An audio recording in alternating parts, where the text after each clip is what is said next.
You think your SP is a narcissist or an avoidant. But what if it is you who is the narcissist? And what if it is you who is the avoidant? Here are a couple of fascinating truths that you need to hear on these subjects of manifestation, attachment style theory, and the feeling of rejection.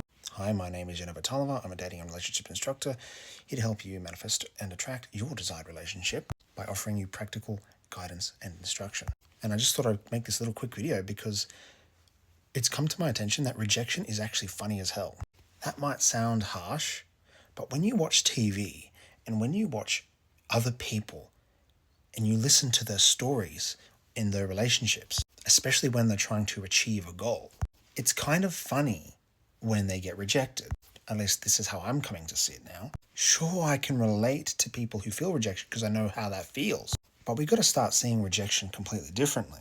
It's actually funny. And if you look at rejection as something to be laughed at, then you don't take it personally, because the only reason, among other reasons, rejection hurts is because we take it personally. Rejection hurts because rejection is already in our hearts, and what's already in our hearts is what actually manifests. What's in our hearts comes into fruition. And so if we see things like rejection as inherently funny, then we will reap fruit that mirrors our inner beliefs. So instead of speculating and hypothesizing that our romantic interest is inherently a avoidant, or they're not interested, or they're narcissistic, diagnosing them, analyzing them, constructing this image of them that isn't actually even real. We just have these thoughts and these feelings, and then we identify with these thoughts and these feelings, which aren't even real. They're just illusions. They're just mirages. But we accept them as pure fact. They're just speculations. They're just hypotheses. They're just theories. They're not actually true. You know, I had saved, I'm not joking, nearly a full terabyte of TikToks on my phone. And so much of these TikToks are insisting that your romantic interest is an avoidant, or potentially a narcissist, or some other thing. But the real problem is, A, they are only this way because they are like that already to begin with in your heart. And you just manifest whatever is in your heart to begin with. They are the way they are because this is the way you see the world. This is the way you see them. In systems theory, how you show up affects your romantic interest irrespective if they are in the picture or not. In the subject of telepathy and manifestation, it's the exact same story. How you respond sets the stage moving forward. So if you hear nothing from them for a while, or you're just completely messed up in the head because you're wanting to text them so bad, this is a sign that what's really happening here is that we need to be refocusing our attention from a different perspective, a multi-perspective. Not just switch it up from the left to the right or from the down to the above, but have multiple perspectives. Because when it comes to getting what you want, it's really about where you're positioned. And I don't mean from a hierarchical position or a social status position or a financial position. I mean from where you are looking through your perspective, from where you are looking through a lens. You can have more than one lens, more than one belief. It is from where you are looking through all these things that you're just going to see a completely different set of stars.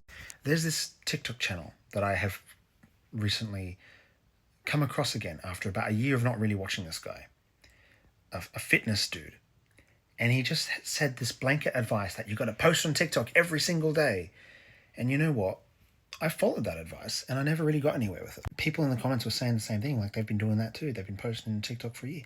Now, I've been thinking about this guy and it got me thinking, these people that you are looking up to, these people who you grasp onto advice for, are actually doing you a massive disservice.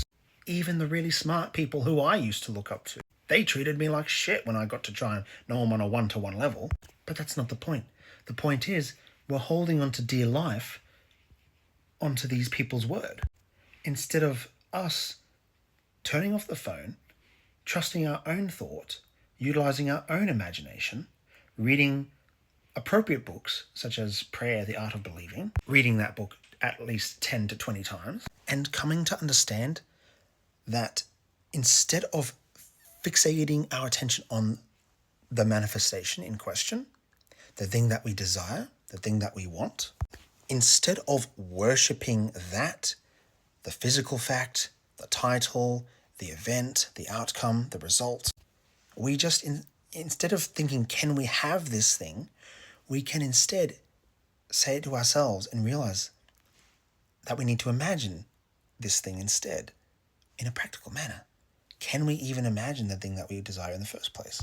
Can we live in a dwelling place in our mind and in our heart where we are already this thing, where we see our romantic interest not as a villain, not as a monster, not as a borderline, not as an avoidant, not as a narcissist, not as someone broken or wounded or needs rescuing, but as someone who is already capable. We see them as already loving us. We see them as already inherently accepting of us, etc. You be creative.